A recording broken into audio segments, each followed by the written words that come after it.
Hello, my name's Tommy, and I am delighted to welcome you to Podcast Assemble. I've got a question for you. What on earth is going on with Marvel Cinematic Universe's Phase 4? For everyone who isn't aware, those fun Marvel movies that come out 1,000 times a year and gross about $1 gazillion each are actually part of a wider, overarching, essentially serialized plot. The series that started with Iron Man in 2008 and contains 23 movies split over 3 phases contains some of the most interesting story arcs ever put to screen. Perhaps not including Ant-Man. And the final movies close off a masterpiece in long-form storytelling that, let's be honest, will probably never be topped. Since the final movie of what we now call the Infinity Saga closed the book, or DVD case, on such epic storylines as those of Iron Man, Captain America, and Black Widow? The universe has been going through something of a rough time critically recently. The beginning of the MCU's 4th phase has been somewhat inconsistent, though we have recently given a roadmap for the upcoming 5th and 6th phases, now titled the Multiverse Saga.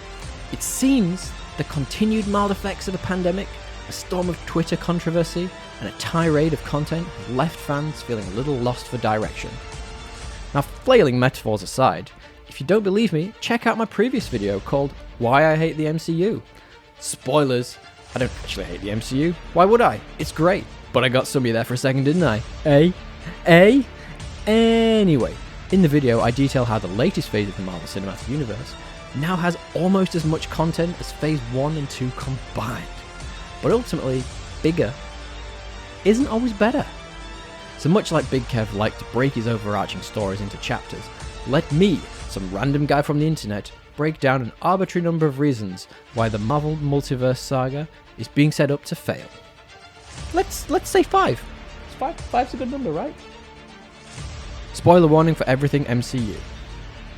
And no, I'm not talking about the latest, and let's be perfectly honest, best Nick Cage movie. Marvel's Infinity Saga captured lightning in a bottle, with stars walking into roles that seem to be made for them, along with writers and directors at the very top of their games, and all culminating in consistently increasing box offices. It felt like the MCU could do no wrong. However, secretly, I think we were all kind of wondering, just how long can this really last? Well, I guess 3 phases it seems. The Infinity Saga has cast a big shadow covering everything that has come since then, and has left a lot of us, not excluding us at Podcast Assemble, our podcast where we talk about all things comic book movies, with heightened expectations around exactly what's going to come in the movies and how it might all fit together. We now know Phase 4 will close with Black Panther Wakanda Forever, which frankly looks amazing. The film looks to have a ton of potential, introducing Namor, the Talakonian, along with a war between his people and the Wakandans. And if that's not enough, it has many speculating about a potential introduction of a certain Victor Von Doom. But it doesn't show any signs of bringing the new group of heroes closer together, meaning that the stories and characters we've been following are all fragmented. Phase 1's ending brought our triumphant heroes together to fight a common enemy, but Marvel perhaps didn't realise what they were really building for themselves was their own worst enemy, the expectations of the fans. It certainly doesn't feel like Black Panther Wakanda Forever is in a similar mould.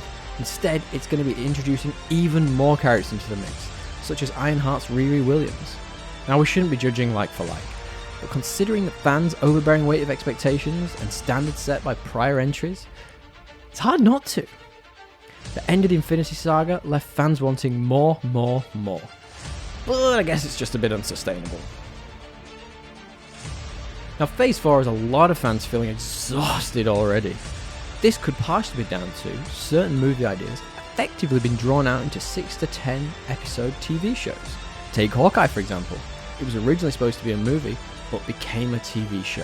My podcast co-host DL, plug for Podcast Assemble, didn't even get around to watching it because he didn't feel it was necessary for the broader storytelling arc. If we've learned anything from comics, or even Phases 1 and 2 themselves, it's that after big crossover events, we usually need some time. Time in which we can take stock, get to know the new characters, and flesh out returning ones. Narrative de-escalation is very common practice in comics. This refers to exactly that. After a big hit of adrenaline in one of the big crossover movies, we take some time away, back to basics, cooling down. slowly building towards the next thing. Now, refreshing the status quo hasn't been straightforward for the MCU, with two of the main heartbeats of the franchise leaving the series at the end of the Infinity Saga, namely Tony and Steve. I call them Tony and Steve, we're besties, you know. Meaning that resetting has been somewhat difficult, as many of the new heroes being leaned on to drive the coming phases are either not as interesting as Cap and Iron Man, oh-ho will come back to unlikable characters later, or having been let down by their on-screen activities. See the lackluster responses to Doctor Strange, for example. It seems a weird mix of lack of ability to de-escalate while also trying to maintain fan expectations has really hindered storytelling for Phase 4. Do you remember the Celestial literally half-hatched out of the Earth from the Eternals, and it's still seemingly being there? Well, the MCU writing room and the inhabitants of Earth 616 certainly don't seem to. Now, am I being facetious here?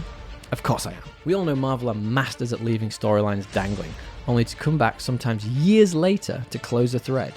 Remember Trevor? My name's Trevor Slattery.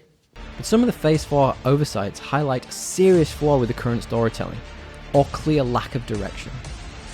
Phase 1 had something Phase 4 does not, a small playground to play in, with the introduction of Cap, Iron Man, Black Widow, Thor, Hulk, and Hawkeye. We had a tight-knit group narrative, which could seemingly easily be interwoven.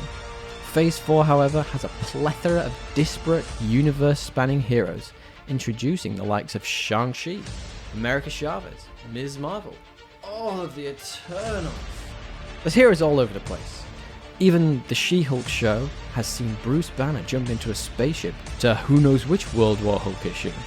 But seriously, though Thor Love and Thunder spent a large part of its runtime on Earth, it felt oddly separate, and this is the feeling that's permeated through the franchise. Oh ho, we'll come back to heroes' characters. Hang on, did I do that joke already? Look, currently Phase 4 doesn't feel like it's connecting all its characters together. But Phase 1 had all the introduced heroes' stories careering towards each other in anticipation for building a team. The current phase doesn't seem to be connecting characters at all. Now, potentially the most egregious of all of this is the Disney Plus TV show format. Going to the movies, frankly, is expensive enough, but it's totally worth it when you get to see your favourite heroes on the big screen being part of something bigger than themselves, which made it totally worth it. However, with much of the content now being Disney Plus exclusive, it's getting more and more taxing to keep up with. Consider this, if you will. You're an average moviegoer who enjoys the Marvel movies, but isn't as invested as, well, you know, a geek like me. I mean, just listen to the rest of the video if you don't believe me. Let's call him Dave. Now, Dave just got a ticket to see Doctor Strange in the Multiverse of Madness, and he's totally stoked. Some of Dave's favourite heroes are back. Doctor Strange himself. Wong, the best character. Yes! Wong! You know, the trailers made America Chavez look like a cool addition too, and Wanda. But hang on a minute, wait.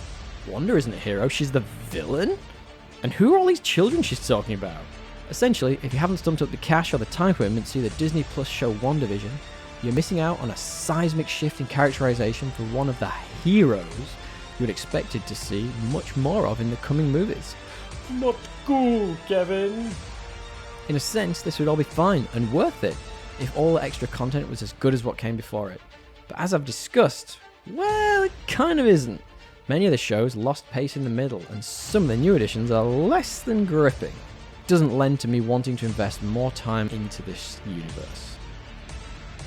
Thought I was doing a little bit here, didn't you? Building up to something impressive. Well, it's not. Frankly, some of these characters are boring. You've fallen for another of my classic pranks. But the real question then is the Multiverse Saga doomed to fail? Well, no.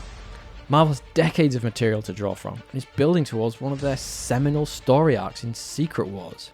Well, that's hard to say. In which we could see even more cool heroes and villains from across the multiverse being introduced. Whether it's older or newer version of the story, I hope it's a newer one, it's gonna be epic.